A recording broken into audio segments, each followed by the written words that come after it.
Hi, this is Beth Keaton. I'm with Griffin-Hammis Associates, and I am going to take you through one potential source of confusion for many prospective business owners and business owners, which is the difference between net profit and owner's draw.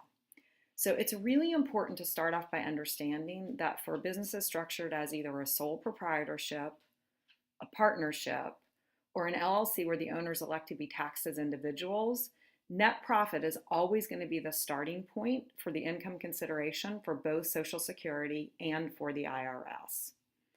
So we're going to look real quick at an example of Stephen's bat houses, and this is just a quick glance at the 2019 spreadsheet.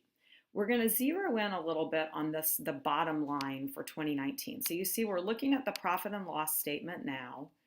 And based on his 2019 projected figures, Stephen plans to end the year with $5,170 in net profit, which is great. I mean, that's a starting point of actually making some money.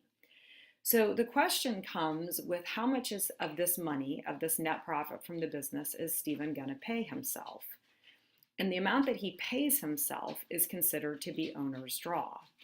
So when we looked at the cash flow statements in the last example, we saw that Stephen needed about $250 a month to live on in order to support himself. And that $250 a month that he pulls out of the business will be considered to be owner's draw. So if we enter that amount in this owner's draw line, which is just an example, this isn't in your spreadsheets, what you see is that $250 of owner's draw per month equals $3,000 per year.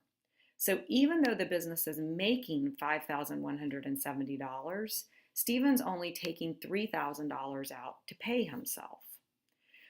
So a lot of times what people will think is then that $3,000 should be the taxable income, and that $3,000 should be the amount that's reported to Social Security, SSI or SSDI, right? But when we look at this and we figure out what it is that's supposed to be reported, we discover that what the IRS cares about and what Social Security cares about is the net profit of the business.